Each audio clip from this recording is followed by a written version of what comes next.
Bien, ahí está Sí, grabando. no. Sí, es importante eso, que no se pueden grabar videollamadas de este tipo sin consentimiento de las participantes. Uno sobreentiende que es una clase y que es pública, pero bueno, de todas maneras está bien informarlo y avisar que todos estén al tanto que están siendo grabados. Bueno, la idea era reunirnos para profundizar en algunos conceptos que venimos trabajando de manera asincrónica. ¿Sí? Nosotros hasta el momento hemos trabajado con los marcos reguladores, ¿sí? Después trabajamos con algunas nociones de didáctica general y didácticas específicas, y finalmente lo último que estamos trabajando en este momento, es el texto de Candia, donde trabaja algunas cuestiones relacionadas con las infancias y la escuela, ¿sí? La función de la educación en las infancias. Eh, la idea es que hoy podamos retomar algunas cuestiones de esos tres ejes que venimos desarrollando, como para que queden claros y ver las dudas que ustedes tengan, profundizar un poquito más, para poder continuar con otras cuestiones, ¿sí? Para seguir avanzando. Hay una cosa más que estamos trabajando, que no es un trabajo en sí, pero que es muy interesante, que es el Padlet, donde ustedes han expresado cuáles son sus, eh, digamos, sus expectativas o cómo se imaginan, qué era lo que se imaginaban y todo lo que pasó, que está sumamente además atravesado por la pandemia y por los encierros, que era algo que nadie preveía cuando empezó a estudiar el profesorado. Y también al finalizar, antes de cerrar, quiero hacer una reflexión sobre eso. Así que, bueno, si querés arrancamos nomás con didáctica general y didáctica específica. Bueno, ¿querés que empiece a explicar el Dale, concepto? dale, Bueno, dale, dale. la didáctica general, bueno, la didáctica es una disciplina teórica que estudia, que tiene como objeto de estudio la enseñanza, ¿sí? Didáctica general es una unidad curricular que ustedes vieron en primer año, en el segundo cuatrimestre, forma parte del campo de la formación general, en la formación docente. Por eso didáctica general se encuentra presente en todos los profesorados, ¿sí? Y la didáctica general lo que hace es brindar los fundamentos teóricos y conceptuales con respecto a la enseñanza. Por eso es que estudia la enseñanza, estudia qué es la enseñanza, qué tipos de enseñanza hay, enseñanza formal, no formal, en qué ámbitos ocurre, ¿sí? Estudia lo que es la planificación. En algún momento se vinculaba a la didáctica con la palabra método. ¿Por qué? Porque en realidad hoy sabemos que es mucho más que la propuesta metodológica lo que estudia la didáctica. Pero en un primer momento Comenio, que fue un pedagogo protestante checoslovaco, fue el primero en preocuparse por la idea de si la metodología, si la forma de enseñar tenía algo que ver con el aprendizaje en los estudiantes, si tenía alguna relación, porque antiguamente se pensaba que uno enseñaba incluso desde una pedagogía quizás intuitiva, ¿no? Es decir, mostrando los objetos de conocimiento y que en este caso el alumno, porque era pasivo, solamente a través de los sentidos podía aprender, es decir, mirando y escuchando podía aprender y tocando, ¿sí? De hecho, las universidades que surgen en la última parte, en la última etapa de la Edad Media, es de esa época las universidades, transcurrían en espacios abiertos. Por ejemplo, las clases de medicina se enseñaba a los futuros médicos, digamos, en lugares abiertos.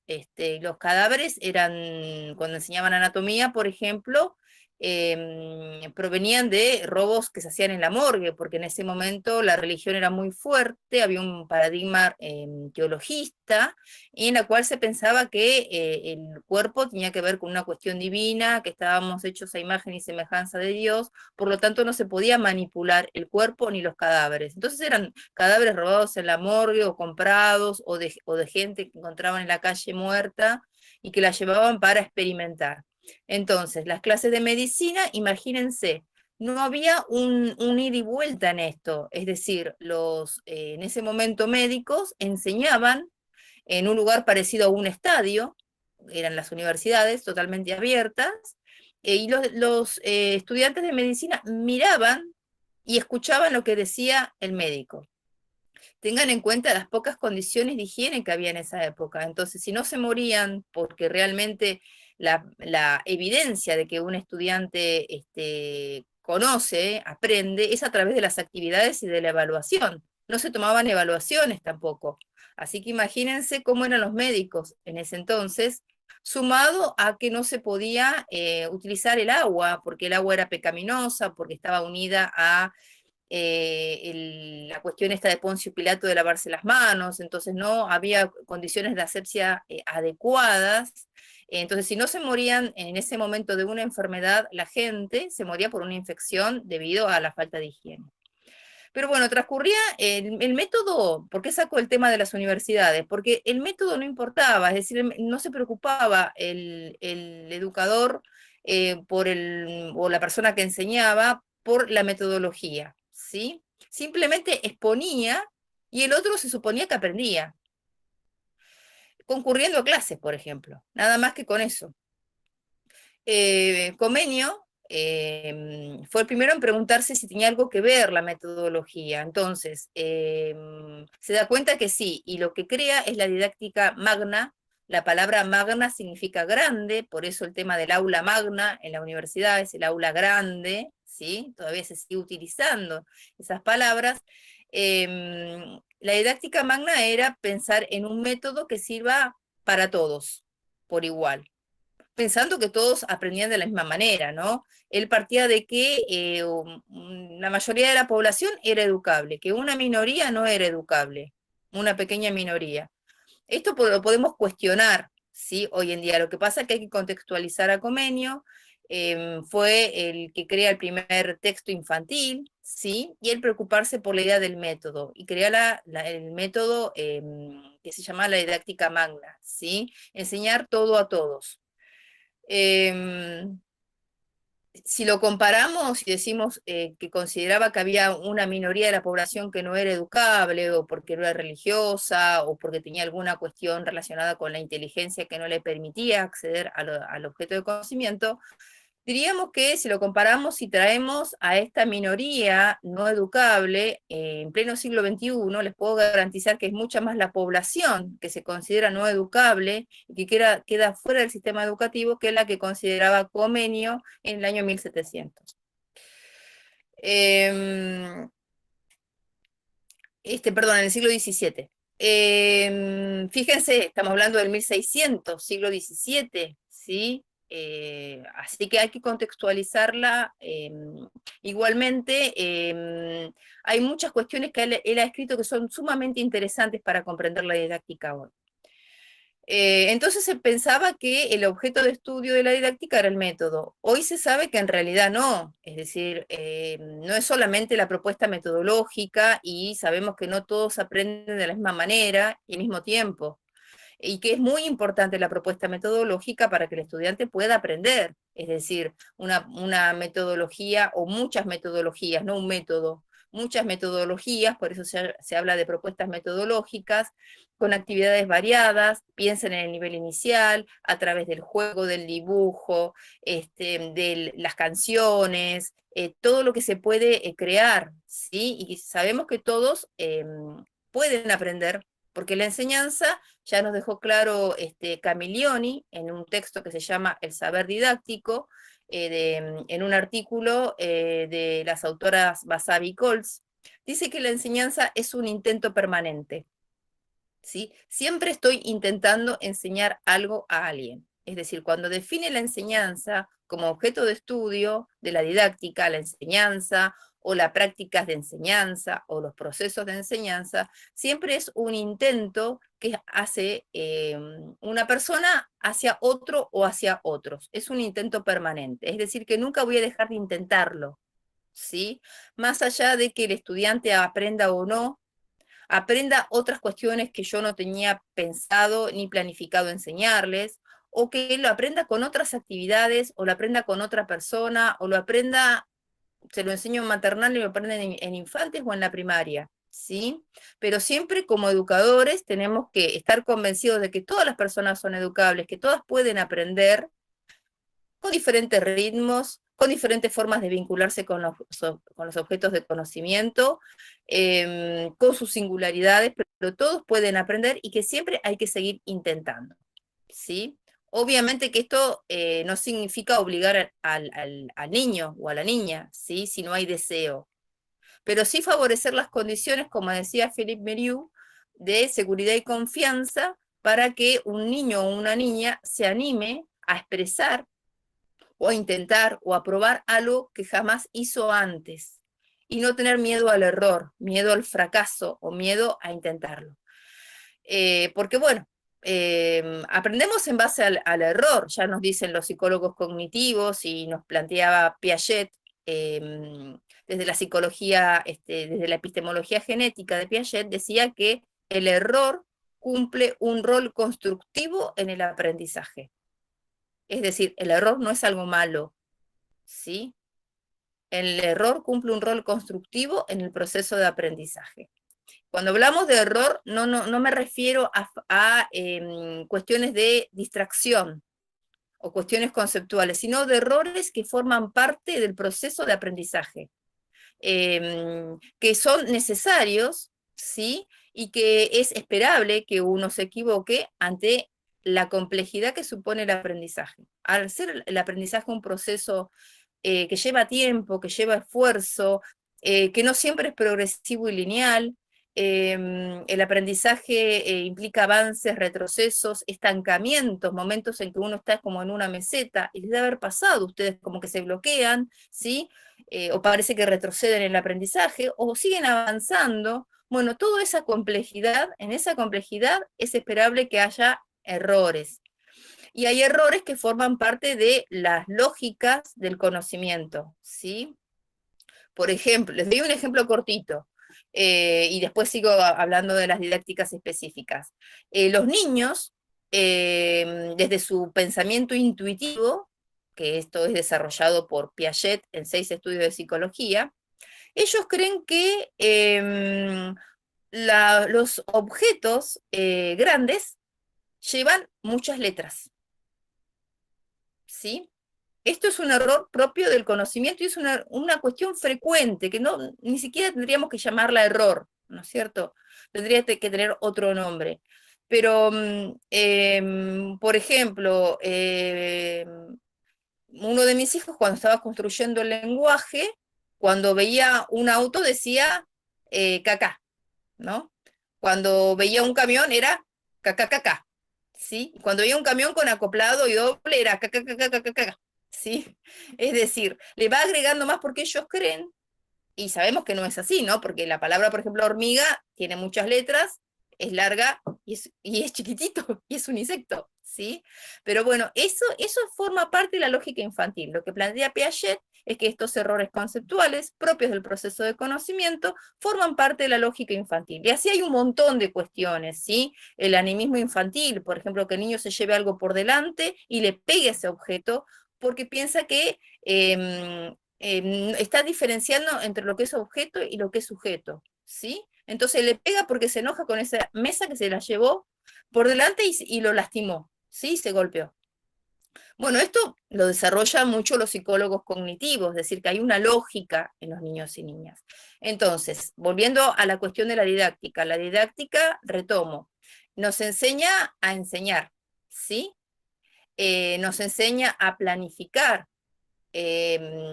nos enseña cuáles son los componentes de una planificación, es decir, esto de o cómo se hace una fundamentación, y qué es una fundamentación, qué importancia tiene, esto de los propósitos, los objetivos, los contenidos, las formas de secuenciar el conocimiento, todos los componentes que hacen a una planificación, la evaluación, los tipos de evaluación, de acreditación, todo eso estudia la didáctica, ¿sí? Porque estudia la enseñanza.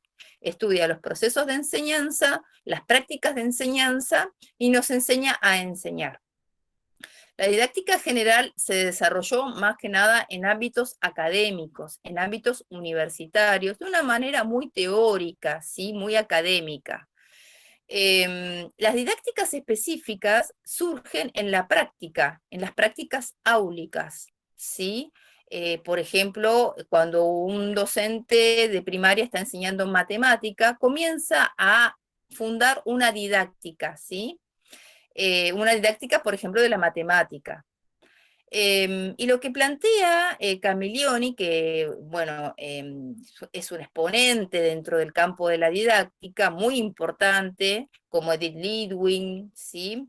Como Basavi Coles, como muchas otras, es que no es que se desprenden las didácticas específicas de la didáctica general, como uno podría creer, ¿no?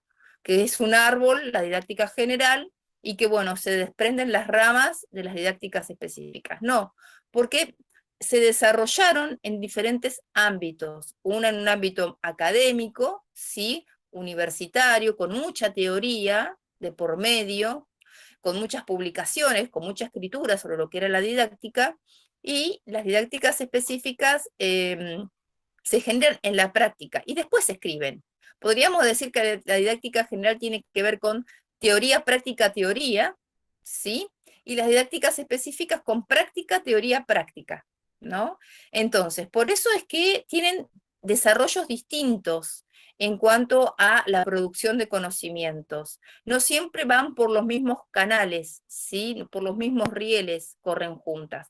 Hay momentos en que van juntas y que una enriquece a la otra, que esa es la idea, ¿sí? Que una enriquezca a la otra. Hay veces que entran en contradicción, hay veces que avanza más una didáctica por sobre otra, y lo que habla Camillioni es de pensar la didáctica desde, como una disciplina teórica, porque también hay una didáctica del sentido común, ¿sí? Y también hay una pseudodidáctica, que es una didáctica que está impregnada por modas de momento, que el docente no está muy bien informado y no puede fundamentarlas en su práctica. Por ejemplo, cuando habla de inclusión y en realidad está haciendo integración, o cuando, por ejemplo, habla de, se posiciona como un educador desde un paradigma constructivista, y resulta que el error consiste en algo negativo, en algo malo, cuando lo corrige lo marca con rojo. Entonces esto es una contradicción. Desde el discurso está impregnado con esto como una moda, pero no se ha apropiado, no se ha actualizado, no se ha capacitado, y su teoría y su práctica no entran en contradicción, ¿sí? O sea, su posicionamiento teórico se contradice totalmente con la práctica. Dentro de las didácticas específicas, ustedes las comienzan a tener en la carrera a partir de segundo año, con matemática y su didáctica, lengua y su didáctica, ciencias naturales y su didáctica. Esas son didácticas específicas, ¿sí? Están las didácticas de nivel, como didáctica del jardín maternal, didáctica del jardín de infantes, en el caso de su plan de estudios. Después puede ser a qué destinatarios esté dirigida la didáctica, puede ser a niños y niñas pequeños y pequeñas, entonces se piensa en una filosofía para niños, por ejemplo. Puede ser para una didáctica destinada a adultos mayores, o una didáctica destinada a sujetos en contexto de encierro, ¿sí? Entonces ahí estamos hablando de los destinatarios, los sujetos destinatarios. Es muy importante que la didáctica esté pensada en función del sujeto, ¿sí? Y no el sujeto en función de la didáctica, ¿sí? Porque si no estamos poniendo el método por encima del sujeto, ¿sí? Y en realidad tenemos que conocer a los niños y niñas, caracterizarlos, ¿sí? Saber qué características tienen, cómo juegan, cómo dibujan, cómo piensan, hay características esperables, hay generalidades y hay singularidades y hay diversidad, y en función de eso pensar todos los otros componentes de la enseñanza. Así que bueno, eso sería a grandes rasgos lo que es la didáctica general y las didácticas específicas. Preguntas que me quieran hacer con respecto a esto. Yo, antes de que empiecen las preguntas, quiero señalar algo. Nosotros estuvimos leyendo el foro y en el foro notábamos cierta confusión en diferenciar la didáctica específica de la didáctica general, en realidad en delimitar la didáctica específica. Muchas ponían ejemplos como de actividades o de propuestas puntuales, que por supuesto que se vincula con la didáctica, pero no tiene que ver específicamente con eso. La idea de esta clase es ver si podemos clarificar eso. A ver, ahora sí las dejo a ustedes a ver que puedan hacer sus preguntas. Y antes también, la que tiene una conectividad relativamente buena y puede activar su cámara, actívela porque es más dinámico para nosotros dar clases mirando caras, en lo posible. La que sabemos que no tiene buena conectividad y no puede, no hay problema, pero la que puede, les invitamos a activar la cámara.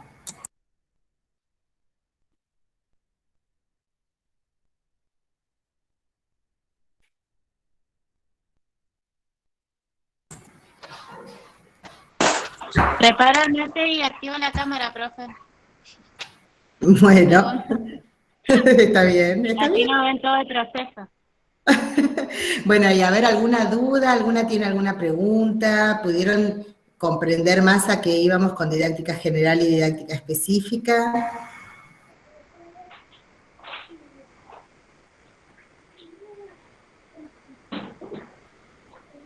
Bien.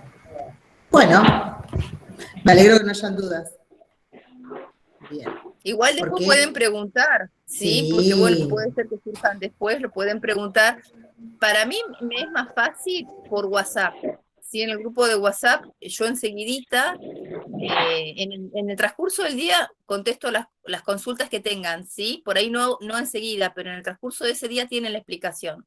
Y por ahí es importante que hagan preguntas, porque a lo mejor es una duda de 10 estudiantes y solamente una se anima a preguntar. Entonces, a mí me sirve como una oportunidad para saber por dónde ir, por dónde está yendo la enseñanza, por dónde está yendo el aprendizaje, ¿sí? De ustedes, y es una oportunidad para poder ampliar alguna cuestión que no tuve en cuenta o no consideré importante, ¿sí? Entonces, yo las invito a que hagan preguntas también teóricas en el grupo de WhatsApp.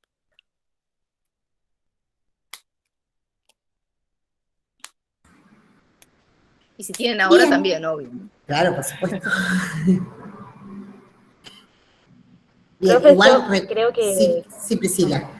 Perdón. Sí, Priscila. No, iba a comentar de que cuando intervino en el foro Ivana, ahí como que también se me aclararon más las ideas, porque por ahí tenía como esa confusión de que si no sabía si estaba bien el ejemplo de didáctica que yo había puesto.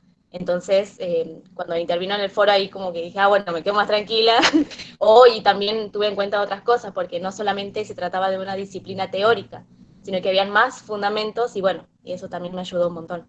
Así que, pero dentro de toda la explicación creo que por ahora no tengo dudas. Y cualquier cosa sé que están a disposición. Sí. Ya estoy reincorporada. Bien, bueno, entonces avanzamos un poquito hacia la concepción de infancia, ¿sí? Ahí nosotros subimos un video, es un video del año pasado, como podrán ver, no es tan actual, pero es sobre el mismo texto, ¿sí? Y trabajamos algunas, las cuestiones que tienen que ver estrictamente con el texto de Camiglioni. Sí, yo lo tengo para compartirlo ahora y que lo vayamos pasando. Así podemos hacer foco, sobre todo en la concepción de infancias, ¿vale? Pongo la presentación y lo vamos viendo, ¿sí? Lo vamos charlando un poquito.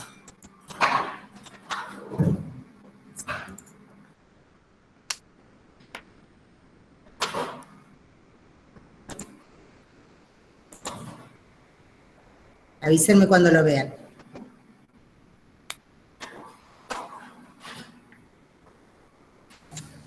Ahí se ve, profe. Bien. Bueno, Candia presenta este texto, Volver a pensar la educación infantil, y habla de, esperen que vamos desordenados, habla de ciertas desapariciones, que hay dos tipos de desapariciones, una físico-existencial y una simbólico-cultural. ¿Sí? Dos desapariciones en términos de concebir a las infancias. ¿Sí? La físico-existencial habla sobre la infancia como tal, signada en la pobreza, ¿sí? De todas maneras, nosotros siempre hacemos un foco importante en esto, que si bien el texto habla de la infancia como tal, signada en la pobreza, el trabajo y el maltrato, no siempre el maltrato y ni hablar el abuso van de la mano de las situaciones de pobreza o de vulneración económica. Sí, de hecho, eso se ve en cualquier espacio social. Inclusive se disimula más, o sea, es más fácil ocultarlo en contextos que no son tan vulnerables desde la situación económica y eso lo hace mucho más grave. ¿Sí? Entonces, nunca asociemos a maltrato o vulneración de derechos exclusivamente a la pobreza. ¿Sí? Es algo que trasciende eso. Otro ejemplo también con respecto a esto es que muchas veces también hay una desaparición de concebir a las infancias como tal, inclusive por cuestiones que tienen que ver como abandono, con el abandono, o con el maltrato, con el descuido, inclusive en familias sumamente acomodadas, ¿sí? Donde delegan la crianza de los hijos a terceros, y el cuidado de los hijos a terceros sin reparar en su atención, ¿no? Y luego está en lo simbólico cultural, ¿sí? La pérdida de la propia identidad de las infancias. El pensamiento, el lenguaje, que son arrebatados por los adultos, los medios de comunicación, que los toman como objeto, ¿sí? Objeto para la venta. De hecho, actualmente todavía hay un fuerte debate en esto, y por ejemplo, hay un fuerte debate con el tema de, en este momento, con el tema de los alimentos, ¿cómo es que se llama? Que se está ahora hablando sobre el etiquetado frontal de los alimentos y la eliminación de las imágenes infantilizadas en los productos, por ejemplo, ¿no? Porque el mercado los toma como objeto para la venta. Entonces, crea, por ejemplo, un cereal y le pone una imagen infantilizada, muchos dibujos y presenta publicidades atractivas a las infancias para venderles a ellos. Bueno, ahora hay un debate en esto, el etiquetado frontal que habla, aparte de decir cuáles son los nutrientes que tiene cada uno de los alimentos, pero además esa ley también incluye esto de eliminar de los empaques las imágenes infantilizadas para no tomarlos como objeto para la venta a los niños y a las niñas. Bueno, esa es una pérdida simbólico-cultural, ¿sí? Y Candia habla de recuperar estas desapariciones y que el rol de la escuela es importante para recuperar estas desapariciones. Sí, por ahí, Marcia, lo sí. que quería aclarar es que Sandra Carney habla de las figuras del niño y habla de el niño como objeto de consumo, ¿sí? Claro. El niño como objeto de consumo. Y esto se ve claramente en McDonald's, que en algún momento tuvo un juicio y ahora se ve que volvió otra vez con la famosa cajita feliz.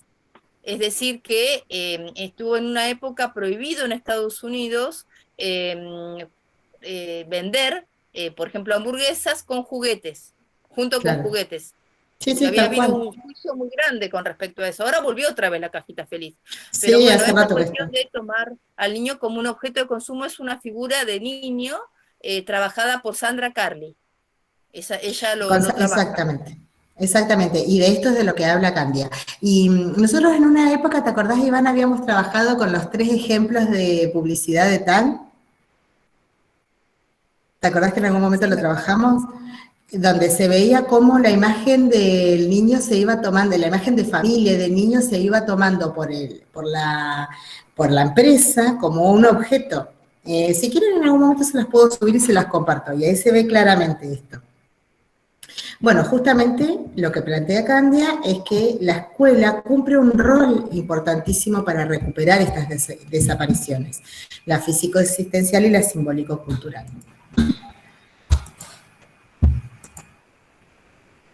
¿Sí? Esta es la definición que da Candia, pero la idea es que ustedes puedan complejizarla un poco más, atravesando con estas concepciones de Carly, que se supone que vieron el primer año, si no me equivoco, ¿no, Ivana?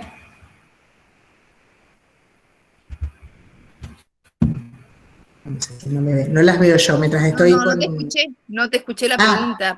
Perdón, esta es la concepción de infancias que da Candia, que la idea es que puedan complejizarla un poco más, que no es solamente las diferentes formas de transcurrir por este periodo de la vida, sino que también tiene que ver con todas estas cuestiones que son atravesadas, con estas desapariciones, con las representaciones que tiene la sociedad de las infancias, cómo se aborda, ¿sí?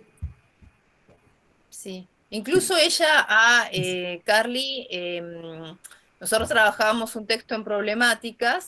Eso es lo que decía, que está ustedes habían desactualizado. trabajado, claro, Sí, sí, yo les ahora recordaba está que habían desactualizado. trabajado.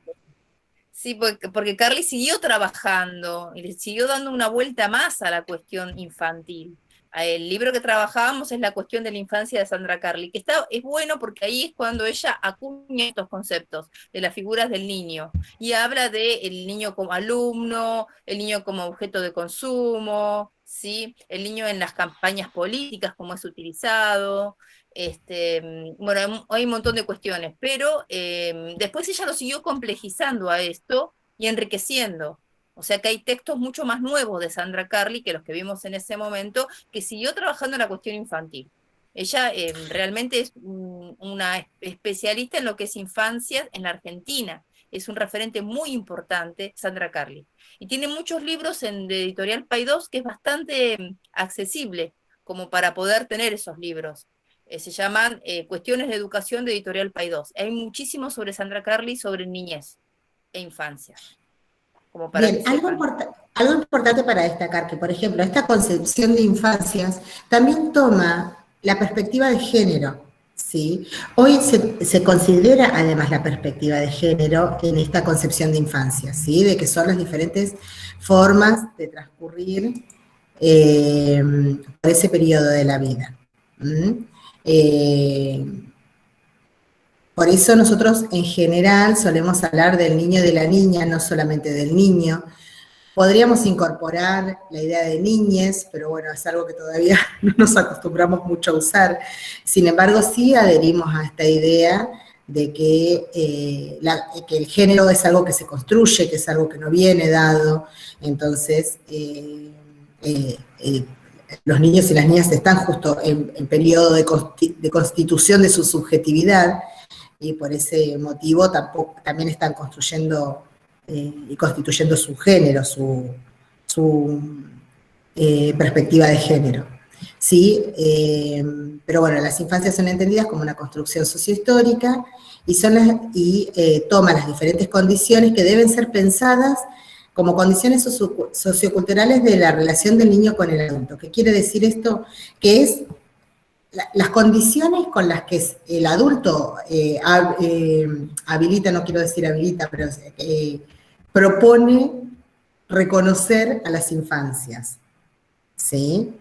De hecho, a lo largo de la historia, lo ha visto de diferentes maneras. Ustedes han visto que la concepción de niño o de infancia es relativamente cercana en el tiempo. Antes eran considerados solo adultos en vías de formación, ¿sí? Como adultos incompletos que debían terminar de completarse con su desarrollo, ¿sí? No se lo consideraba como una categoría en sí mismo. Bueno, por eso está en relación el niño con el adulto, ¿sí? A eso se refiere.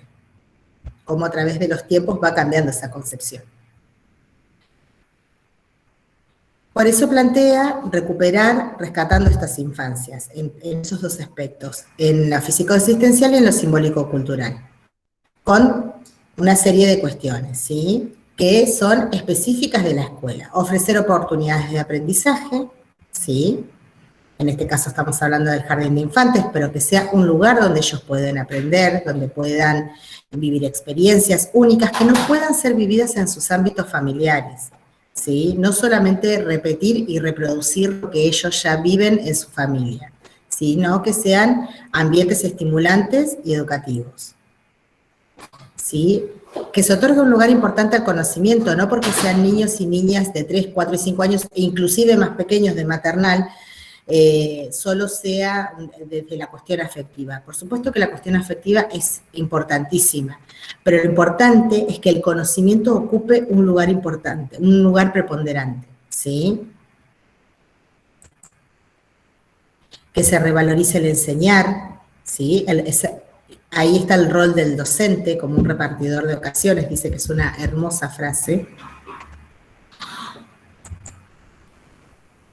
Poner en escena la didáctica, es decir, pensar de manera específica formas de ofrecer el conocimiento, formas específicas para la edad, en este caso esta didáctica específica que está pensada en la edad de los sujetos, la didáctica del jardín de infantes, pensar formas específicas para poder acercar el conocimiento y el saber a los niños y a las niñas. Redefinir los contextos de enseñanza, o sea, superar lo tradicional, superar lo estereotipado, lo común, pensar nuevas posibilidades, nuevas intervenciones. Bien, hasta ahí. Bien, dejo de compartir. No se los puedo compartir porque yo lo creé en una presentación que solo es online, pero lo tienen en el video, ¿sí? En el video lo pueden ver y ahora lo van a tener en este video también. Lo pueden ir viendo. Bueno, a ver si, Ivana, ¿querés completar un poquito más esta idea de infancias antes de abrirles la posibilidad a las estudiantes para que opinen?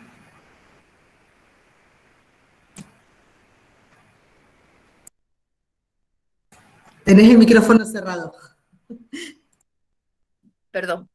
La palabra infancia, sin S, surge ligada a lo que es la invención de la escuela en Europa, ¿sí? Tengan en cuenta que la escuela es un dispositivo, la escuela es una construcción, no siempre hubo escuelas, ¿sí? La escuela surge con la burguesía comercial en Europa, a fines del siglo XVIII aproximadamente.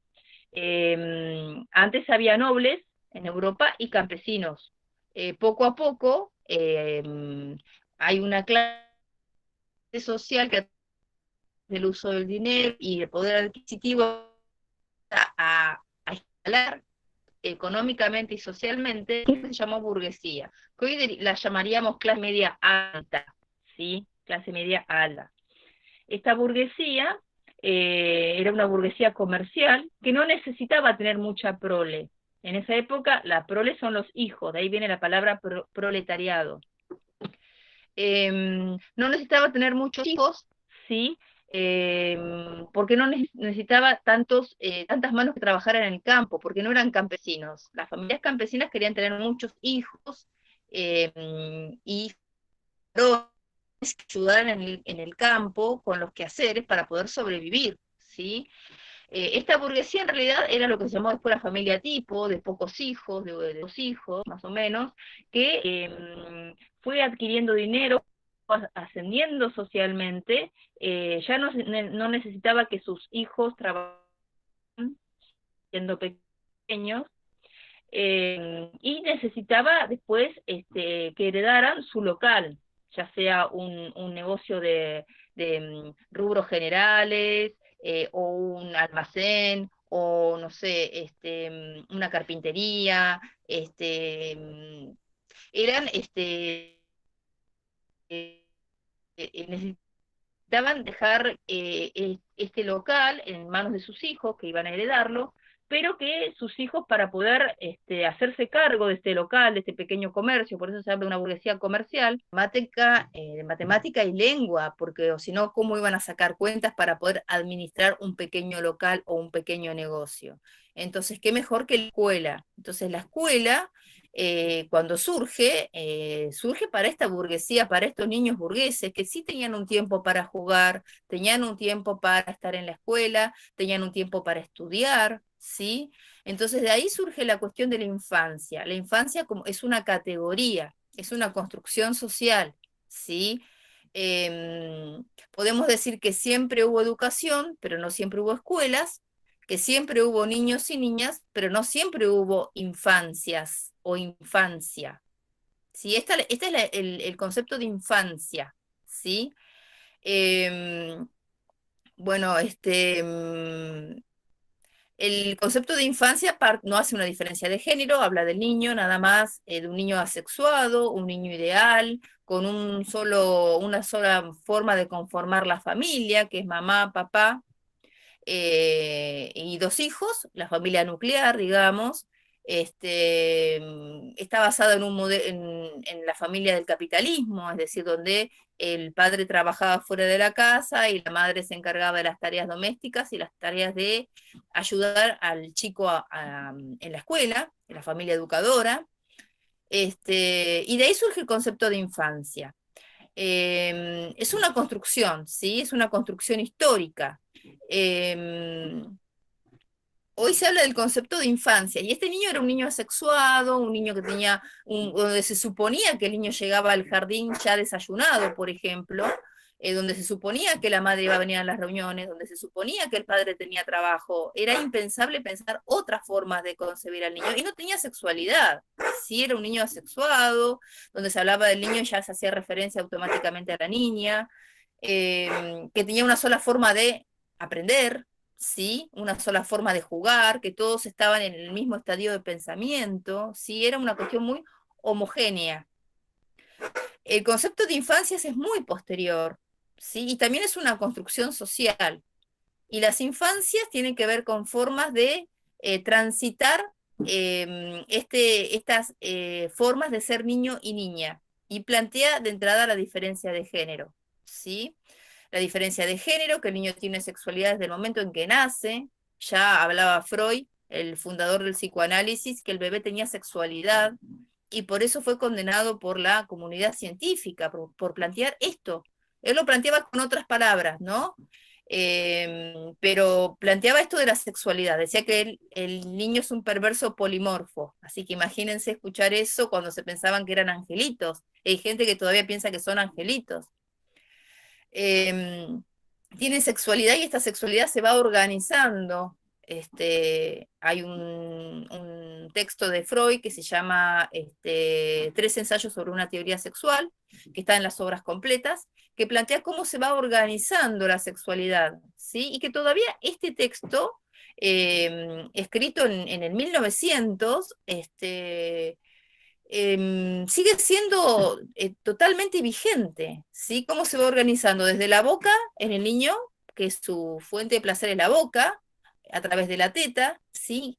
Y siente placer, porque el niño, una vez que termina de tomar el pecho materno, siente placer y sigue jugueteando con la teta, a diferencia de los animales, que satisface su necesidad y ya está. Esta cuestión de juguetear con la teta es lo que le permite fantasear y después poder ir creando lo que es el juego, ¿sí? Y poder organizar el mundo a través del juego y del jugar. Después pasa a la zona con el control de esfínteres, al ano, que se llama fase anal, ¿sí? Donde toda la fuente de placer está en el ano, y como está mal visto, porque en un primer momento la mamá le dice al niño, hace caca para mamá. Entonces el niño es como que, pero después, cuando es más grande, dice, qué asco que me trae, ¿no? Es decir, socialmente hay un periodo para que pasen estas cuestiones, ¿no? Y subjetivamente también. Entonces, después va a canalizar esos deseos. Estamos hablando de psicología profunda, psicología inconsciente. No es que el niño es consciente de esto, si no somos conscientes de esto. Lo canaliza esos intereses a través de jugar con líquido, jugar con barro, ¿sí? Y justo coincide con el control de esfínteres, sea a los 2 años, al año y medio, ¿no? Después los deseos se van canalizando en la fase fálica a través del complejo de Edipo, que deben haber escuchado sobre el complejo de Edipo en el hombre, el complejo de Electra en la mujer. El de Electra no es un complejo de Edipo, no es un concepto de Freud, sino de Jung. Freud habla indistintamente del complejo de Edipo para el hombre y para la mujer, donde el niño pasa ya por la cuestión genital, ¿sí? Entonces acá cobra relevancia lo que es la educación sexual integral, porque bueno, es muy común que el niño se masturbe, que el niño juegue con sus genitales, que el niño de pronto quiera casarse con la mamá y hasta lo explicite, o la nena diga que cuando sea grande se va a casar con el papá, ¿sí? Se dan procesos de identificación de manera inconsciente, aparecen juegos también relativos a esto, y acá lo que hay que trabajar tiene que ver con el cuidado del cuerpo, la cuestión de la privacidad, y que no es malo tocarse el cuerpo, siempre que lo hagan en un espacio no de exposición pública, que lo pueda hacer en el baño, que lo pueda hacer en su cuarto. El deseo sexual está totalmente ligado a lo que Freud llama después el deseo intelectual. Es decir, si uno frustra estas cuestiones de curiosidad sexual y lo inhibe, probablemente el niño y la niña después tenga una inhibición en cuanto a lo que es conocer y preguntar, porque conocer y preguntar es algo malo, es algo feo, es algo sucio, ¿sí? Bueno, todas estas fases se van organizando después en lo que es, después ya en la adolescencia, lo que es, después estas fases pasan a un periodo de latencia, que es como que quedan dormidas, adormecidas, que justamente coincide con el ingreso del niño a la primaria, que está justo en pleno proceso de poder sublimar, de poder intelectualizar, a través de objetos culturales, todo este interés sexual que está cubierto, adormecido. Y en la pubertad resurge todo esto, resurge con todo, ¿por qué? Y aparte que biológicamente se vuelve a reeditar el complejo de Edipo, y el adolescente de pronto tiene esta cuestión de que inconscientemente puede llevar el acto sexual con la madre o con el padre, ¿sí? Entonces, por eso acá aparece esta cuestión de las barras en el adolescente, en salir a buscar otros objetos sexuales que no sean ni la madre ni el padre. Esta es la forma de concebir la sexualidad según Freud. Sin embargo, durante muchísimo tiempo todo esto estuvo censurado, y hasta hace poco lo estuvo, ¿sí? Pero ya él lo planteaba en 1913 en Europa, todo esto. El concepto de infancias ya plantea que el niño y la niña tiene sexualidad, que hay una diferencia de género, que hay diferentes formas de aprender, que hay diferentes ritmos de aprendizaje, que no hay un solo modelo de familia, un modelo cultural de familia, que hay diferentes conformaciones familiares, y está vinculado al concepto de la diversidad. Es decir, tiene en cuenta las diferencias étnicas, las diferencias económicas, políticas, históricas, culturales, pero como una riqueza, como un valor agregado que enriquece la propuesta, ¿sí? En este caso, la propuesta didáctica en la sala. Entonces ustedes se van a encontrar con diferentes niños y niñas provenientes de diferentes conformaciones familiares, con diferentes formas de aprender, diferentes ritmos de aprendizaje, diferentes formas de vincularse con los objetos de conocimiento, de vincularse con las tecnologías, con diferentes formas de vincularse con la autoridad, ¿sí? Y dentro de toda esta diversidad, que es inmensa, ¿sí? Hay que pensar en una propuesta atenta a la diversidad y a las diferentes formas. Por eso es importante entender y trabajar la concepción de infancias, porque eso es lo que me permite situar al niño y a la niña y pensar en qué le ofrezco yo a este niño y niña, teniendo en cuenta que todos dibujan, no todos van a estar en la misma etapa del dibujo, en el mismo estadio del pensamiento, no van a tener el mismo modelo cultural de familia, a lo mejor sean familias provenientes más con características de una familia educadora, o una familia donde hayan 2 mamás y 2 papás, ¿sí? esto a partir de la ley del matrimonio igualitario, lo van a encontrar cada vez más frecuentemente. Entonces, pensar esta diversidad y no para prejuzgar, ¿sí? Sí, sino solamente recuperar el concepto de infancia para poder vincularse empáticamente con los niños y las niñas y pensar una propuesta que haya una riqueza en todo esto, que haya un valor agregado, que la Tampoco, diversidad suma. agrego algo, Ivana, a lo que estás diciendo. Tampoco es algo que se enseña. No se enseñan los modelos de familia, porque es un posicionamiento frente a la enseñanza, no un contenido a enseñar, ¿sí? Esto es importante que lo sepan, porque en general suele haber confusión con querer enseñar los modelos de familia con la intención de enseñar la mayor diversidad posible, pero la realidad es que esa diversidad no se agota. ¿Sí? Así como puede haber dos mamás, dos papás, puede haber algún estudiante que no tenga ni mamá ni papá y que lo críen los abuelos o un tío o un tutor, ¿sí? No se agota la diversidad, entonces no es un contenido a enseñar, sino es un posicionamiento frente a la enseñanza, ¿sí? Sí, eso es importante porque el niño ya viene con una conformación familiar, entonces, ¿qué le voy a enseñar sobre eso? Eso es importante que ustedes lo sepan en la formación docente, se ha abordado como un instrumento, como una herramienta conceptual para un posicionamiento frente a su práctica. Y bueno, y el concepto de infancias, bueno, en Argentina es posterior, la fundación del sistema educativo es con la ley 1420, 1884, pero también aborda la cuestión del niño, es decir, planteaba un niño ideal, ¿sí? Ustedes se fijaban antiguamente, uno dice antiguamente, ¿no? Ya uno se siente vieja a esta altura, pues antiguamente, pero antes, no más se dice que no, bueno. Antes, por ejemplo, cuando se mandaba un Y estoy con comunicado, el mantón de la abuelita porque tengo frío. no, y mira, con ese manto, antiguamente en los comunicados, fíjense cómo esto está atravesado en la práctica docente, para que no lo vean como una cuestión que está allá arriba y que no nos atraviesa en la práctica. Hace unos cuantos años atrás, cuando se armaban los comunicados, se decía señora mamá, y se mandaba el comunicado. Ahora se dice familia, Peor, pero se teniendo en decía cuenta que la familia, papis, o papis, papis, sí, peor. sí, sí, sí. Y ahora se dice familia teniendo en cuenta que en realidad la familia va más allá de una cuestión de consanguinidad, ¿no? Que la familia tiene que ver con los lazos afectivos y con la contención, que no necesariamente tiene que ver con una cuestión filial biológica, ¿sí? Entonces, esto es muy importante tenerlo en cuenta. Y por eso es que antes se festejaba el Día de la Madre, por ejemplo, y ahora es el Día de la Familia, ¿no?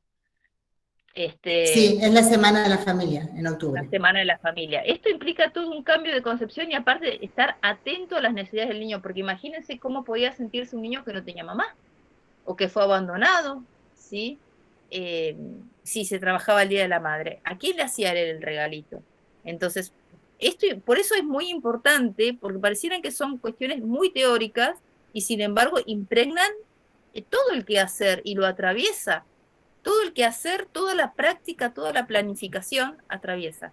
Entonces, el concepto de infancia nos permite pensar la diversidad a pleno, es decir, con los sujetos con discapacidad, con los sujetos con diferentes ritmos de aprendizaje, con los sujetos que están construyendo el lenguaje, con los niños que están en juegos, haciendo el juego simbólico, con niños que todavía no están construyendo el lenguaje o están construyendo el concepto de juego simbólico, nos permite abordar absolutamente todo lo que es la diversidad. Por eso es muy importante tener claro este concepto y posicionarse frente a esto en el momento de planificar. Actualmente se habla de niñeces, ¿sí? Se habla de niñeces. Y dentro de las niñeces se tienen en cuenta las diferencias de género, que no son solamente dos géneros, masculino y femenino, que hay múltiples géneros, porque la identidad de género es una construcción cultural, no es una cuestión biológica meramente, como en el caso de los animales, no es una cuestión anatómica, si bien hay cuestiones biológicas, pero también hay fuertemente cuestiones sociales, cuestiones culturales, procesos de identificación, y hay niños que ya se definen muy tempranamente su identidad de género, y acá entrarían las infancias trans, y el concepto de niñeces. Esto es algo que nosotros no lo abordamos completamente, porque es algo que está en este momento en construcción teórica. Pero es importante que tengan ustedes la actualización disciplinaria, la actualización epistemológica con respecto a esto, porque se van a encontrar con esto, porque se está escribiendo ya sobre esto, y se está publicando sobre esto.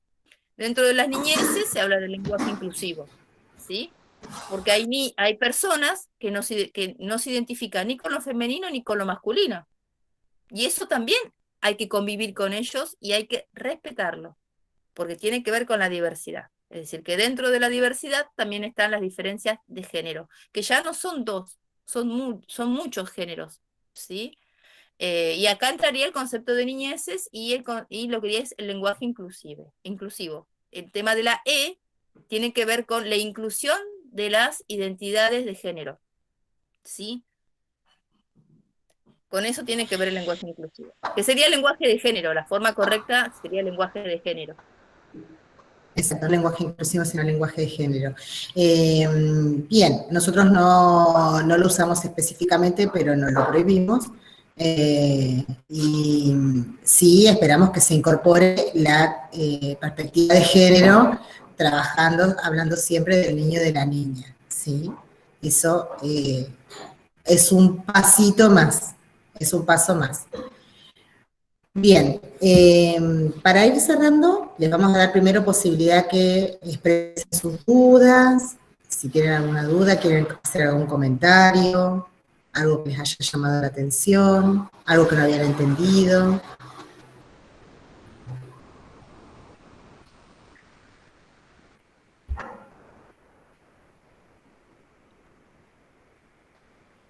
Bien, hemos sido brillantes en la clase, Ivana. Brillantes. No, por favor. Por ahí el concepto de infancia lo pueden comparar con adolescencia también. Vieron que hoy se habla de adolescencias con S. Siempre que vean la S, tiene que ver con la diversidad en un concepto.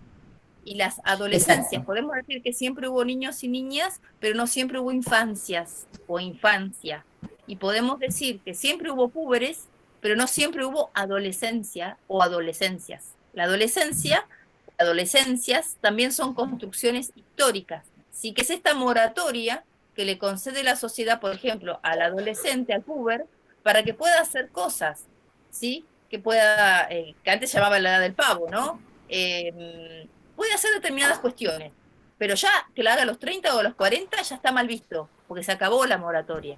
¿Sí? Que la haga a los 13, a los 14 años, es gracioso, está bien y es esperable. Pero después no, con la infancia pasa lo mismo. Infancia que el niño juegue, que esté construyendo conocimientos, que se equivoque, que le pasen un montón de cuestiones, que no tenga noción del peligro, todo eso es considerado dentro de la categoría infancia. Ahora, ya después de los 13, 14, 15 años, si prolonga un pensamiento infantil, ya hay cuestiones ahí que hay que trabajar, ¿sí? Seguramente con otros especialistas y en conjunto con otros especialistas, porque bueno, está infantilizado, ¿sí? Son conductas infantiles que no deberían estar, pero de cualquier forma, como son conceptos que tienen que ver mucho con los contextos, en nuestro país, por ejemplo, la adolescencia se prolongó muchísimo. ¿Sí? Hay psicoanalistas que hablan del fin de la posadolescencia y lo piensan hasta los 30 años, porque cuanto a mayor dependencia económica hay, mayor tiempo hay prolongado de crianza junto con los padres en el seno familiar, porque por las posibilidades económicas no se puede independizar. Entonces sigue teniendo algunas cuestiones adolescentes todavía, porque sigue viviendo en el hogar, ¿sí? Ahora, cuando puede hacer un proyecto de vida, un proyecto de familia, puede tener un trabajo, ya sea a través de una carrera o no, o trabajando, tener un proyecto de vida, un proyecto familiar, ahí podemos decir que ya es un adulto. Pero bueno, tiene que ver con cuestiones contextuales. Hay personas que tienen que madurar más rápidamente que otras por traumas, ¿sí? Ya sea porque fueron violados, hubo vulneración de derechos, vivenciaron guerras y tienen una maduración más rápidamente, y es como que su infancia de alguna forma ha sido robada de alguna manera. Lo que tenemos que hacer en el nivel inicial es permitirles que vivan la infancia, que cada niño y niña viva sus infancias, cuidarla. Justamente muchas veces es en el jardín de infantes, en el único lugar donde tienen esta oportunidad de ser niño y niña. Nosotros siempre repetimos eso. Siempre repetimos eso, y ese es uno de los roles fundamentales de la escuela infantil, ¿sí? Es el lugar donde el niño y la niña pueden recuperar el ser infantes. Bien, bueno, la idea era que veamos un poquito entre todos, bueno, ustedes igual lo pueden ver al Padlet. Yo lo voy a compartir un segundito y ya después, si cerramos, a ver, esperen que no puedo presentar. Bien.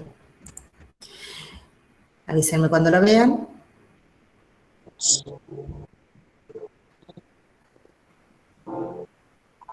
Ahí se ve, profe. Bien. Ustedes, la idea que pudieran representar con imágenes y acompañarlas también con palabras, porque muchas veces la imagen necesita una explicación, qué pensaban antes de empezar la carrera, qué les pasó durante el año pasado en la pandemia y cómo proyectan su futuro ya como docentes de nivel inicial. Y algo que nos llamó la atención y que vimos mucho, que a pesar de estar transitando todavía la pandemia y de estar en situación de aislamiento y que ustedes están con sus prácticas suspendidas por el momento, las prácticas tradicionales, hay poca proyección, o sea, la proyección que tienen del rol docente a futuro sigue siendo un rol docente como era antes de la pandemia. ¿Sí? La gran mayoría proyecta y sube imágenes que tienen que ver con rol docente más tradicional, ¿sí? Entonces, yo las voy a invitar a que vuelvan a ver el Padlet un poquito y que piensen, de vuelta, sí, no hace falta que le hagan modificaciones, pero que sí que lo piensen porque en algún momento lo vamos a retomar, ¿sí? Esta idea del rol docente actual, ¿sí? De lo que nos está pasando ahora a los docentes y a ustedes que lo están vivenciando como estudiantes, de esta forma de trabajo, ¿sí? Porque hay una realidad, si bien, interrumpo y volvemos a ver, si bien se espera que se supere la pandemia y se supere el aislamiento, hay cuestiones específicas que tienen que ver de la enseñanza y de la didáctica, esto que hablaba Ivana de la didáctica específica que muchas veces surge de la misma práctica, que llegaron para quedarse. Hay cosas que llegaron para quedarse, ¿sí? Formas de comunicación, tipos de comunicación, de acceso a la información, eso llegó para quedarse.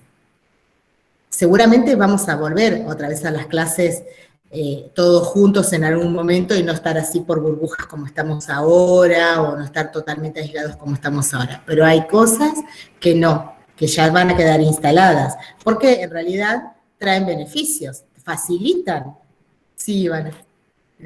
Sí, no, yo pensaba esto de que actualmente en las burbujas, es decir, los jardines que tienen clases virtuales, no, perdón, no en las burbujas, sino los que tienen clases virtuales, pues las burbujas son presenciales, sí. El adulto es el mediador del conocimiento, no el docente, ¿no? O sea, el padre, la familia. A la mamá, al papá, al hermano, un hermano, a quien está en ese momento con el niño o la niña. Entonces, cuando si en algún momento se vuelve a la presencialidad, sería bueno pensar en esta incorporación de las familias en el proceso de aprendizaje acompañando, más de cerca. ¿No? Y el rol del docente en este sentido, porque es el docente el que tiene que hacer accesible la actividad para que la entienda una persona que no se formó para esto. Hay desafíos uno atrás del otro los que estamos vivenciando. Realmente estamos viviendo la conformación de una nueva didáctica. ¿sí? La estamos viviendo en este momento. Las invitamos a que piensen desde ese desafío, ¿sí? Así que vuelvan a mirar el Padlet y si bien no modifiquen nada ahora, no necesitan modificar nada, pero vuelvan a mirar el Padlet y vayan pensando y haciéndose como una nota mental para retrabajarlo más adelante, ¿sí? Sí, profe. Bueno, Hasta acá llegamos hoy. Espero que les haya servido la clase sincrónica. La idea es que hagamos, no sé si una cada 15 días, o si no juntamos así 2 o 3 temáticas y las trabajamos un poco más en profundidad. Eso lo vamos a ir viendo en relación a cómo va la participación en los foros, que va más que bien. Les agradecemos mucho la participación en los foros. Y quienes se han incorporado, no me acuerdo si eran de este curso o del otro curso, quienes se han incorporado recientemente, bueno, ya saben que nosotros no vamos a cerrar las clases por ahora, solamente cuando se haga un trabajo puntualmente evaluativo va a tener una fecha de cierre, pero si no, no, así que pueden ir completando y agregando su aporte en la medida que van pudiendo. Sí, profe, yo lo estoy completando de a poco porque yo me incorporé hace poco igual. Claro, sí, yo sabía que había, son 2 o 3 estudiantes que me avisaron que se habían incorporado un poco más tarde, así que bueno, la idea es que se queden tranquilos y que vayan haciendo el aporte. Sí. Bueno, nos despedimos, hasta la próxima. Bueno. bueno, chicas, cuídense. Chao, Y bueno, profe, muchas gracias. gracias. Chao. Bueno, hasta luego. Chao. Chao, profe. Chao, chao.